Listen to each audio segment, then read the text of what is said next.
Hi partner, colon point 8 investment fluctuation reserve. இதுவும் reserve தான். என்னது இன்வெஸ்ட்மெண்ட் ஃப்ளக்சுவேஷன். அப்போ இன்வெஸ்ட்மெண்ட்னா என்ன? இது நமக்கு தெரிஞ்சது. நம்ம பிஸ்னஸில் இருக்கக்கூடிய பணத்தை வெளியில் எங்கேயோ ஷேர் மார்க்கெட்டில் இன்வெஸ்ட் பண்ணியிருக்கோமா, அதாவது வேறு கம்பெனியில் ஷேர் வாங்கியிருக்கோம். ஷேர் மார்க்கெட்டை பற்றி உனக்கு நல்லா தெரியும். இந்த ஷேர் வேல்யூ எப்போ வேணாலும் இன்க்ரீஸ் ஆகலாம், எப்போ வேணாலும் டிக்ரீஸ் ஆகலாம். ஷேர் வேல்யூ இன்க்ரீஸ் ஆனால் நமக்கு கெயின், பிரச்சனை இல்லை. ஷேர் வேல்யூ டிக்ரீஸ் ஆனால் லாஸ். அப்போ அந்த லாஸை ஏற்றுக்கணும். அந்த லாஸை அட்ஜஸ்ட் பண்ணுறதுக்கு தான் இந்த ரிசர்வ். அப்போ இன்வெஸ்ட்மெண்ட் ஃப்ளக்சுவேஷன் ரிசர்வ்ங்கிறது இன்வெஸ்ட்மெண்ட் வேல்யூ டிக்ரீஸ் ஆனால் அந்த லாஸை அட்ஜஸ்ட் பண்ணுறதுக்காகத்தான். சரி, நியூ பார்ட்னர் அட்மிட் பண்ணுறோம், அப்போ அவருக்கு இதில் பங்கு உண்டா? எப்பயும் போல் ரிசர்வில் நியூ பார்ட்னருக்கு பங்கு கிடையாது. அப்போ சிம்பிளாக மைண்டில் வச்சுக்கோ, இந்த ரிசர்வை ஓல்டு பார்ட்னர் ஓல்டு ரேஷியோவில் ட்ரான்ஸ்ஃபர் பண்ணிட வேண்டியதான். That is. ஆனால் அடிஷனல் இன்ஃபர்மேஷனில் இந்த இன்வெஸ்ட்மெண்ட் வேல்யூ சேஞ்ச் ஆகிருக்குன்னு சொன்னாங்கன்னா எப்படி சேஞ்ச் ஆகலாம்? சிம்பிளாக பாரு. தட் இஸ், இது புக் வேல்யூ.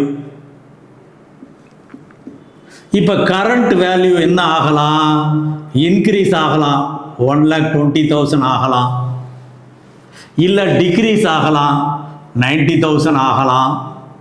இல்லை 75,000 ஆகலாம். எப்படி வேணாலும் வரலாம். அதுதான் பாயிண்ட்ஸு. அப்போ யோசிக்கவே வேண்டாம். நீ இன்க்ரீஸ் ஆகுதுன்னா பிரச்சனையே இல்லை. தட் இஸ், இந்த ரிசர்வ் அவசியமே இல்லை. ஃபுல் ரிசர்வையும் ஓல்டு பார்ட்னர் ஓல்டு ரேஷியோவில் ட்ரான்ஸ்ஃபராக பண்ணிடு. That is investment value increase gain. அப்போது first full reserve transferred to old partners in old ratio.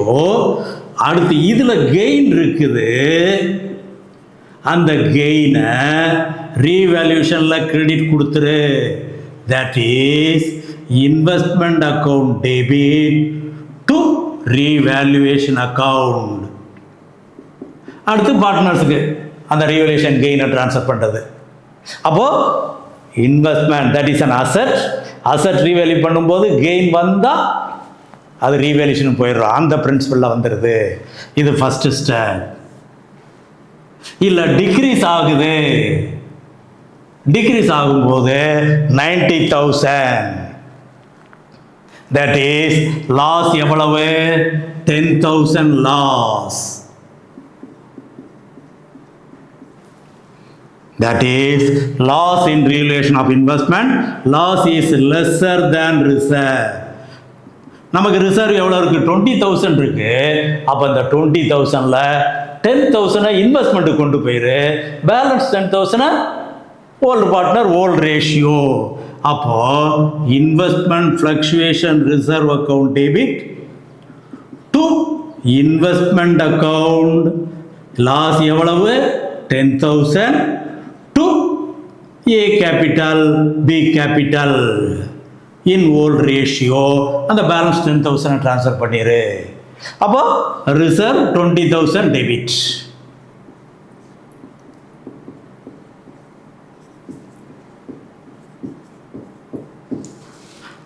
இது லாஸ் லெஸ்ஸராக இருந்தா, suppose loss is more than reserve, 1 lakh invest பண்ணியிருக்கோம், இன்னைக்கு தேதிக்கு கரண்ட் வேல்யூ 75,000, ஆனால் நமக்கு 20,000 தான் ரிசர்வுக்கு. பிரச்சனையே இல்லை. முதல்ல இந்த ரிசர்வை இன்வெஸ்ட்மெண்ட்டு கொண்டு போயிரு. எக்ஸ்ட்ரா லாஸு ரீவேல்யூஷனில் எக்ஸ்ட்ரா லாஸ் வந்தால் ரீவேல்யூஷன் கொண்டு போயிரு. அவ்வளோதான். தென் இன்வெஸ்ட்மெண்ட் ரிசர்வ் அக்கௌண்ட் டெபிட். எவ்வளோ ரிசர்வ் இருக்குது? 20,000 இருக்குது. இன்வெஸ்ட்மெண்ட்ல லாஸ் எவ்வளவு? இன்வெஸ்ட்மெண்ட்ல லாஸ் 25,000. அப்போ இன்வெஸ்ட்மெண்ட் அக்கௌண்ட் கிரெடிட் 25,000. இதை கிரெடிட் எழுதினாத்த இந்த 1 lakh 75க்கு கொண்டு வர முடியும், கரண்ட் வேல்யூ கொண்டு வர முடியும். அப்போ கிரெடிட் கொடுத்துட்றோம். 20,000 நமக்கு ரிசர்வ் இருக்கு. Extra loss 5,000, that is debited to revaluation account. இது ரீவேல்யூஷன் அக்கௌண்ட் டோட்டலாக வந்து பார்ட்னர்ஸ் கேபிட்டல் அது கொண்டு வந்துடுவோம். Right, okay. More than reserve. Loss is equal to reserve. அதாவது 1 lakh வந்து 80,000 வந்துடுது. அப்போ பிரச்சனையே இல்லை. அப்படியே ரிசர்வை இன்வெஸ்ட்மெண்ட்டுக்கு ட்ரான்ஸ்ஃபர் பண்ணி முடிச்சிட வேண்டியது. That is investment fluctuation reserve debit 20,000, அப்படியே டு இன்வெஸ்ட்மெண்ட் 20,000. அப்போ இன்வெஸ்ட்மெண்ட்டில் 20,000 கிரெடிட் கொடுத்துட்டோம்னா இன்வெஸ்ட்மெண்ட் வேல்யூ என்ன ஆயிடுது? 1 lakh 80,000 ஆயிடுது. அவ்வளோதான். அப்போ இதன்படி கொண்டு வந்துரு. அப்போ ரிசர்வ் வந்து இன்வெஸ்ட்மெண்ட்டுக்காக இருக்கிறது. இன்வெஸ்ட்மெண்ட் வேல்யூவையும் ரிசர்வையும் செக் பண்ணி கெயினா லாஸானு பார்த்து அதுக்கு தகுந்தால அட்ஜஸ்ட் பண்ணிடு. இது இல்லஸ்ட்ரேஷனில் ஒன்று தெளிவாக கொடுத்துருக்குறேன். Come to the illustration. Okay boys, okay.